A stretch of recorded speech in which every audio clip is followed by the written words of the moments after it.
नमस्कार और मेरे इस YouTube चैनल में आपका स्वागत है। आज के वीडियो में मैं पुरुषों के लिए एक ऐसा उपाय लाया हूं जिनको बच्चे नहीं हो रहे हैं, और बच्चे न होने का कारण अगर उनका जो वीर्योत्पादन रहता है वो कम है, या वीर्योत्पादन में क्षमता नहीं है फलित होने की, तो इसके लिए ये बहुत ही प्रभावी उपाय है। आप एक बार ज़रूर करके देखिए। अगर सभी प्रयत्न आप करके थक चुके हैं तो ये एक प्रयत्न आप करके ज़रूर देखिए, पूरे विश्वास के साथ कीजिए। जिसने जिसने किया है उनको तो लाभ हुआ ही है। आप भी पूरे विश्वास के साथ ये कीजिए। ये एक यंत्र उपाय है, ज़्यादा सामग्री नहीं लगती है, कोई भी बना सकता है और आसानी से वो धारण कर सकता है।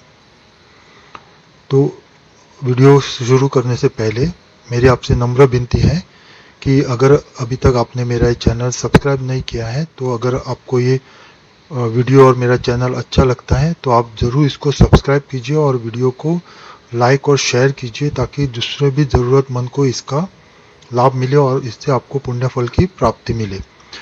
और जाते वक्त कमेंट बॉक्स में ज़रूर अपने इष्ट देवता का या किसी भी भगवान का नाम लिख के जाइए, क्योंकि जो पढ़ता है उसको तो पुण्य फल मिलता ही है। आपको लिखने के कारण पुण्य फल थोड़ा थोड़ा मिलता जाता है। जो जो पढ़ता है वैसा वैसा आपको भी पुण्य फल मिलता जाता है।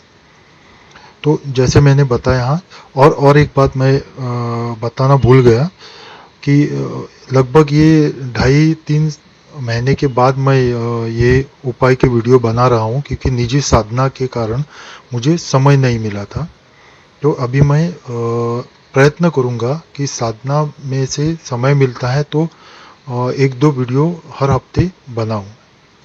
तो वीडियो शुरू करते हैं। जैसे मैंने बताया, ये पुरुषों के लिए है यंत्र उपाय जिनको संतान की प्राप्ति नहीं होती है, क्योंकि उनका वीर्योत्पादन नहीं हो रहा है या बहुत कम हो रहा है, जो हम इसको अंग्रेजी में स्पर्म काउंट बोलते हैं। अगर वो कम है या उसमें क्षमता ही नहीं है फलित होने के लिए, तो इसके लिए बहुत ही कारगर है। तो अभी आपको इसके लिए सामग्री क्या चाहिए? एक सफ़ेद कागज़ चाहिए, जो हम पतंग उड़ाते हैं उसमें जो पतला कागज़ रहता है। पहले के ज़माने में वो पतला कागज़ आता था, प्लास्टिक वाला नहीं, कागज़ ही रहता है, पर वो रंगीन रहता है। तो उसमें से सफ़ेद आप लीजिए, पतला वाला छोटा सा टुकड़ा चाहिए, क्योंकि इसकी ताबीज़ इसके आपको मोड़ कर इसको आपको ताबीज़ में डालना है, इसलिए छोटा सा लीजिए। उसके बाद मैंने स्क्रीन पे यंत्र दिया हुआ है, तो इसको कैसा बनाना है मैं बताता हूँ आपको। इसको बनाने के लिए आपको एक कागज़, जैसे मैंने बताया वैसा पतला कागज़ चाहिए। देसी गाय का दूध चाहिए। अगर वो गाय आपको मिट्टी के रंग की, जो कॉफ़ी कलर रहती है, ब्राउन कलर रहती है गाय, पूरी ब्राउन, उसमें धब्बे, सफ़ेद धब्बे या काले धब्बे नहीं होने चाहिए। अगर वो मिलती है तो बहुत अच्छा है, नहीं तो आपको कोई भी देसी गाय चलेगी। जो फॉरेन वाली रहती है, वो जर्सी गाय, वो नहीं चलेगी। देसी गाय का दूध चाहिए। पैकेट वाला मत लीजिए, क्योंकि भैंस का रहता है कभी कभी उसमें। तो आप गाय का दूध लीजिए। उसमें थोड़ा सा शुद्ध केसर चाहिए, जो केसर मिलता है बाजार में। तो आप किसी भी अच्छे कंपनी का, ब्रांड के कंपनी का केसर लीजिए, क्योंकि वो शुद्ध रहता है।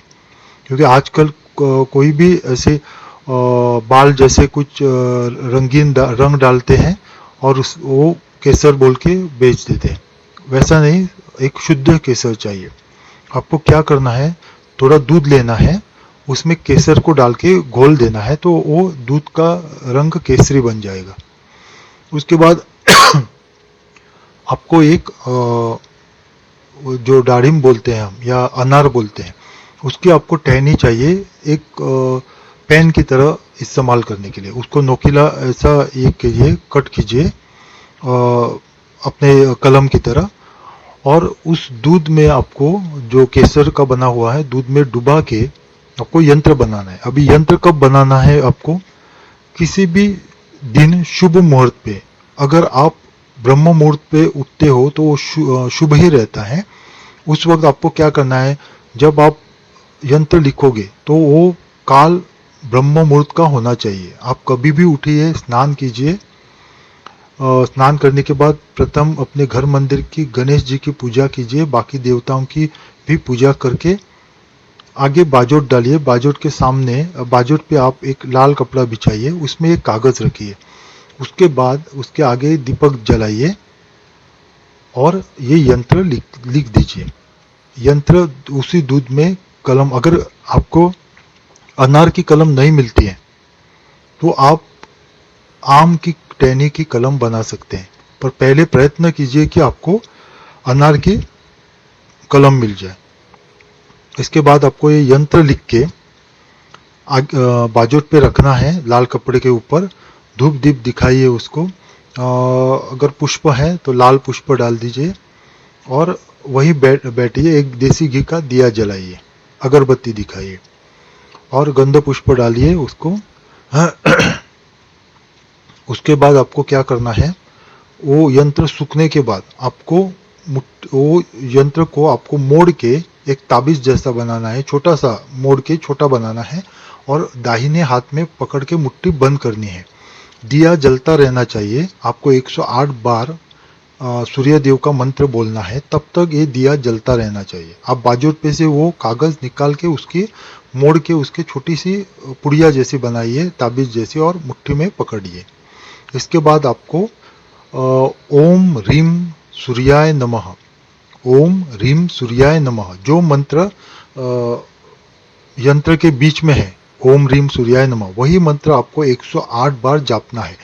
जब आप सुबह यंत्र बनाओगे तब आपका मुंह पूर्व दिशा की ओर होना चाहिए।